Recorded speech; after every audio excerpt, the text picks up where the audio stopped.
तो यहाँ देखें सर, इसके बाद जो है ना, अब हम सीधा न्यूमेरिकल की ही बात कर लेते हैं तो ज़्यादा अच्छा है। सबसे पहले हम बात करेंगे लीनियर ऑब्जेक्ट की। लीनियर जैसे रॉड हो गई आपकी, वायर हो गई, कुछ इस तरीके से। तो पहला केस देखिएगा आज का जो है, मोमेंट ऑफ इनर्शिया को ना बहुत से लोग MOI लिखते हैं, बहुत से लोग MI भी लिखते हैं। तो उसमें जैसा भी ठीक लगे आप लिख सकते हो, MI भी लिख सकते हो, MOI भी लिख सकते हो। अच्छा, यूनिफॉर्म और नॉन यूनिफॉर्म में आपको थोड़ा सा फ़र्क मालूम है? क्या होता है, थोड़ा बताओगे मेरे को?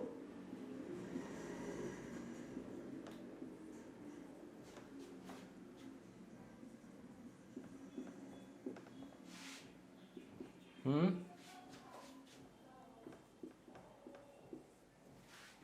हम्म हम्म हम्म सही, मालूम आप लोग, बढ़िया।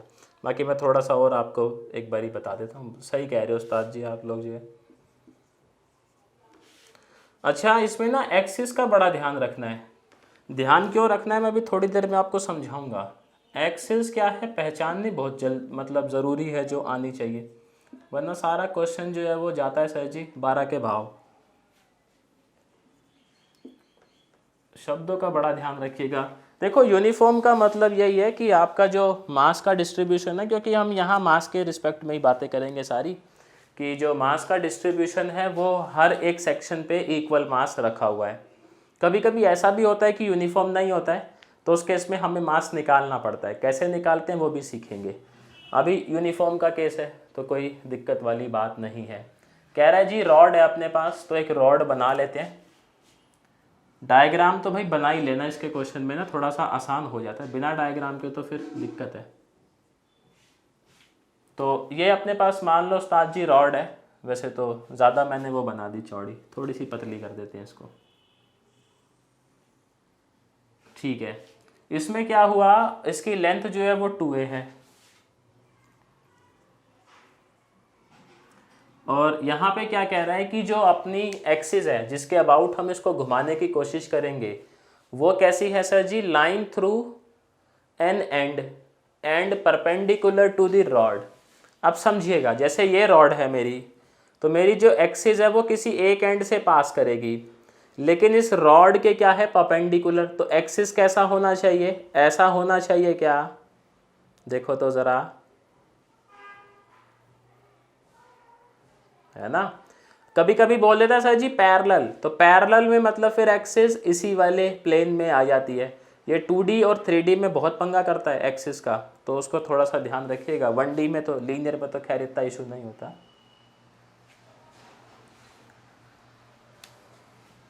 हम्म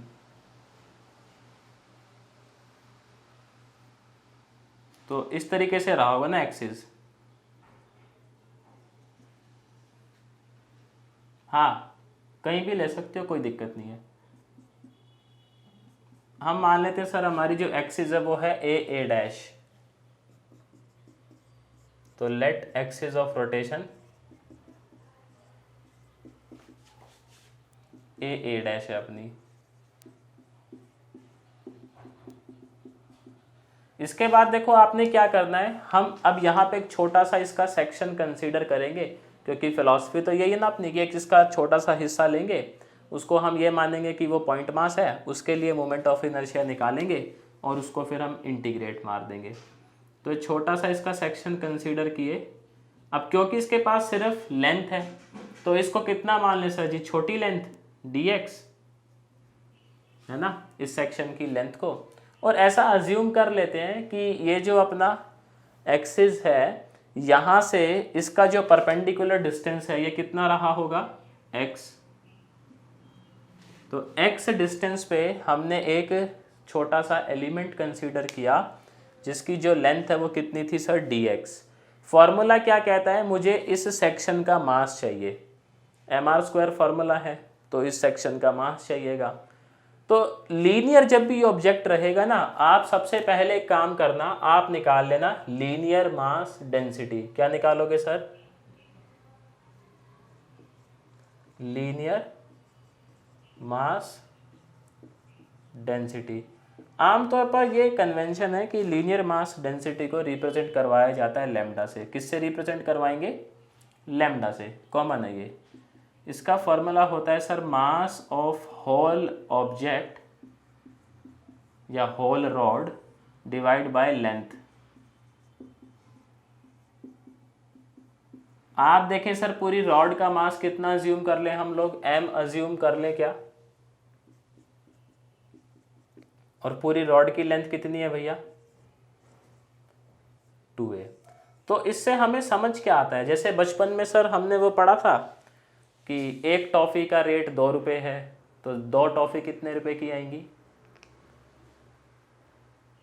4 रुपए की आएंगी। ये कुछ यही बताता है। लैम्डा जो है हमें चिल्ला चिल्ला के ये बता रहा है मास पर यूनिट लेंथ। क्या बता रहा है ये? मास पर यूनिट लेंथ। समझाता हूँ सर मैं और आसान भाषा में आपको। इसका ये कहना है कि भैया 1 यूनिट लेंथ लोगे तो उस पर लैम्डा मास मिलेगा, 2 यूनिट लेंथ लोगे तो उस पर 2 लैम्डा मास मिलेगा। सर जी dx यूनिट लेंथ ली तो कितना मास मिलेगा इस पे? हाँ वो क्या हो जाएगा? हाँ लैम्डा dx बोल सकते हैं ना हम सिंपली, वो तो ठीक है, इसका वैल्यू है ना लैम्डा dx। तो मास ऑफ स्मॉल एलिमेंट, जो स्मॉल एलिमेंट है उसका मास कितना है? dm, that is lambda dx। Perpendicular distance of small element from the axis of rotation is x। ये सारी चीजें लिखनी है आपको क्वेश्चन करते टाइम।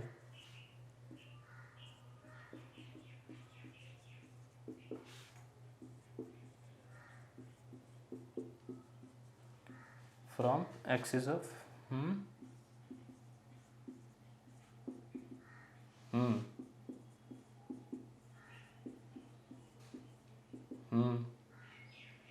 सही बात है। हम्म हम्म हम्म। बट यहाँ पे हम ये मान के चलते हैं कि रॉड ऐसा है जिसका थिकनेस क्या है? हाँ, तो इसके पास सिर्फ लेंथ है देने को और कुछ है नहीं, तो लेंथ यूज करेंगे, है ना। तो जो छोटा डी आई है यानी कि स्मॉल मोमेंट ऑफ इनर्शिया, ये फिजिक्स में ना ये वाला मसला भी बड़ा रहता है, नेगलेक्ट करने का जो रहता है ना। हाँ हाँ, अजम्पशन बहुत आ जाती हैं फिर। तो ये हो जाएगा, देखो परपेंडिकुलर डिस्टेंस था x और छोटा मास dm का वैल्यू ये रहा, उठा के चिपकाएंगे यहाँ पे। तो D I is x square lambda dx। अभी सर दोनों साइड इंटीग्रेट करना पड़ेगा।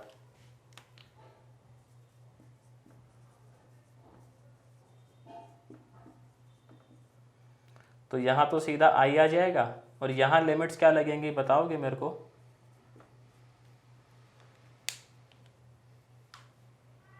नहीं, a/2 क्यों लगेंगी यार? 2a। है ना, लेंथ 2a चल रहा है ना, तो x का मिनिमम वैल्यू 0 और x का मैक्सिमम वैल्यू 2a।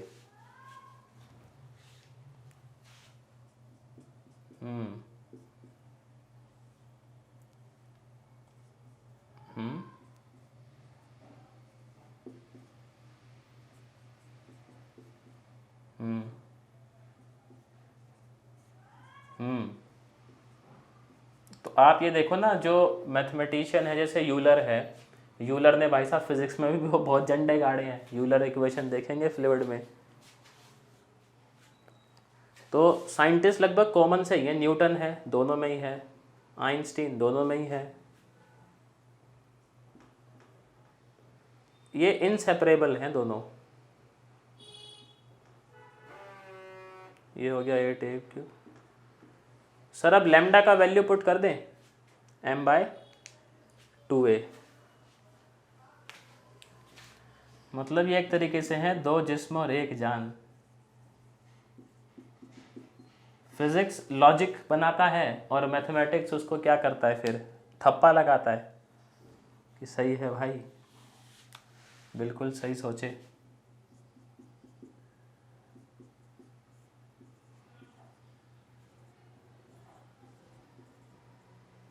सर जी क्या क्या कैंसिल हो रहा है देखें तो ज़रा।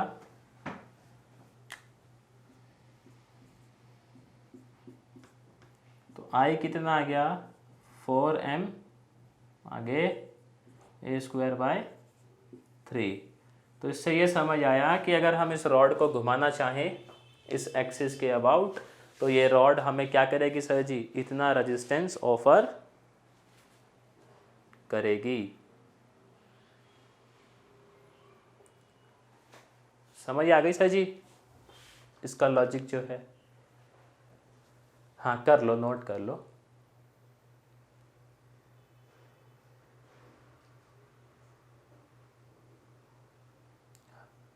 हाँ m ले लेंगे। बहुत बारी क्या है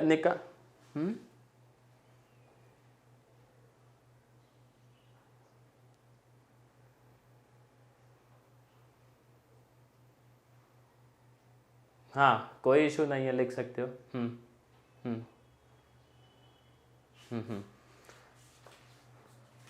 बिल्कुल बचपन में पढ़ा होगा मेरे हिसाब से आपने फिजिक्स में ml²/3 पढ़ा था। ये एक एंड के अबाउट ये रहता है अगर लेंथ l है तो।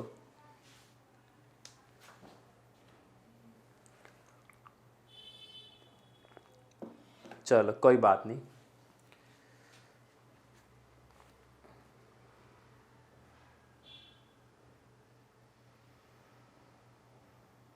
अब इसको देख के लगता है क्या फिजिक्स मुश्किल है? मुझे तो नहीं लगता यार,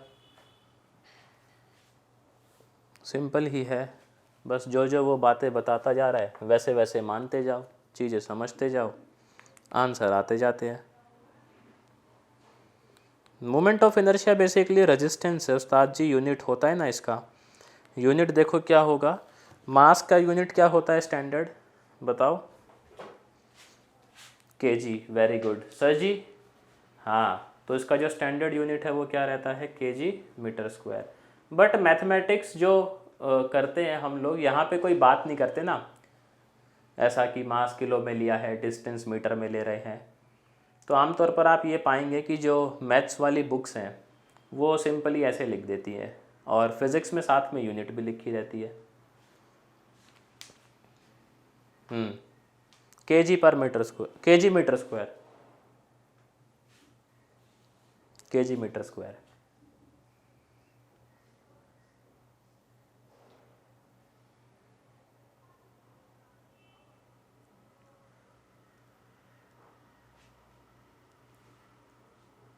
यूनिट लिख देते हैं फॉर्मूले के हिसाब से, ठीक है। जो क्वांटिटीज यूज़ करी हैं अब चिपका दो, और तो क्या है। फिज़िक्स वाले भैया कुछ भी कर सकते हैं।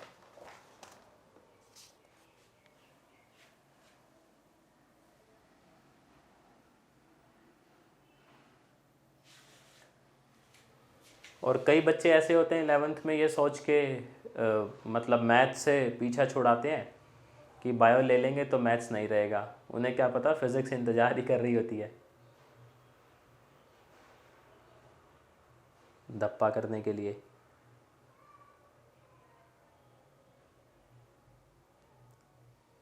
लिख लिया मनोज भैया? चलो जी दूसरा केस देखो। दूसरे केस में थोड़ा सा वेरिएशन है। अबाउट लाइन थ्रू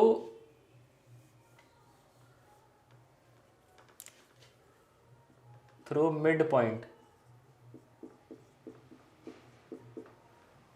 तो अभी हमारा एक्सिस बदल गया है, और अब देखते हैं मैथमेटिकली भी क्या एक्सिस बदलने से मोमेंट ऑफ इनर्शिया पे कोई फ़र्क पड़ता है या सिर्फ हमारा मन का वहम है।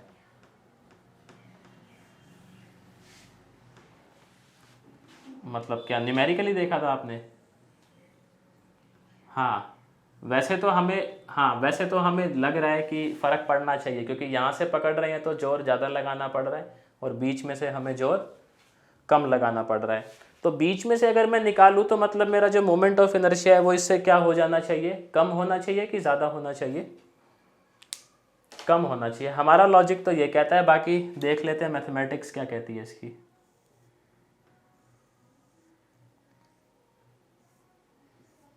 अब ये एक्सिस हो गई हमारी, बीच में है ये, मेरा थोड़ा सा साइड में बन गया है बट आप मानिएगा बीच में ही चल रहा है मामला।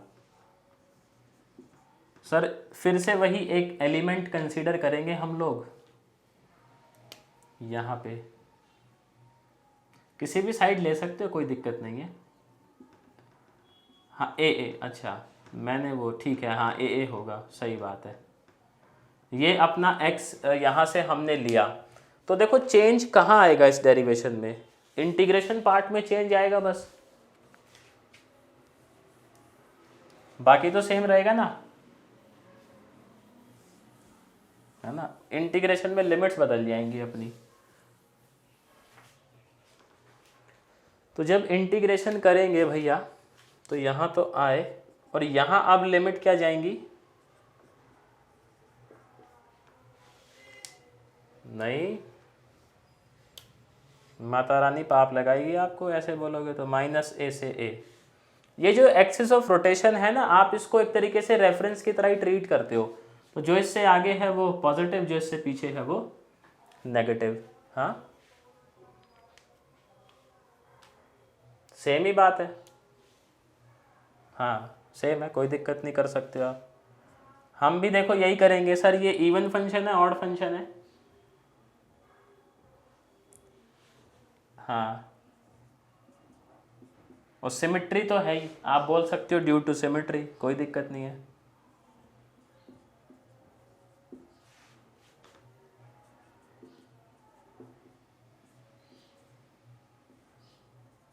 यहाँ लैम्डा का वैल्यू पुट करिएगा ज़रा,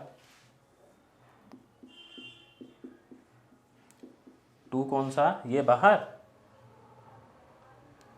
लिमिट्स आधी कर दी ना, देखो माइनस ए से ए था, अभी 0 से ए कर दिया है। प्रॉपर्टी उस्ताद जी, प्रॉपर्टी इंटीग्रेशन की,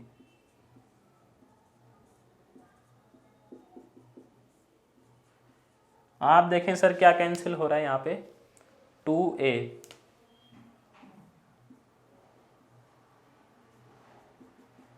अब आ गया I M A square by 3, compare करवाओ पहले वाले से, बढ़ा कि कम हुआ,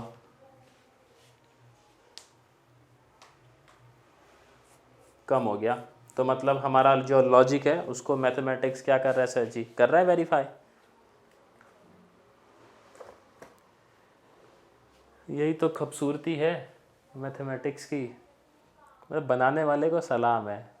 प्रॉब्लम क्या रही इंटीग्रेशन के टाइम पे, उस प्रॉब्लम का सॉल्यूशन दिया गया, और आप ये देखो इंटीग्रेशन अब कितने जगह पे फिट बैठता है।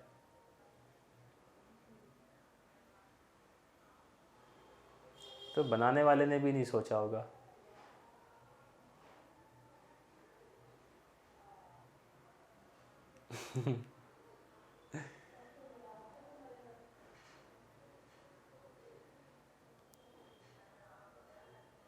इसको छाप लो उस्ताद जी, इतना इतना ही छाप लें।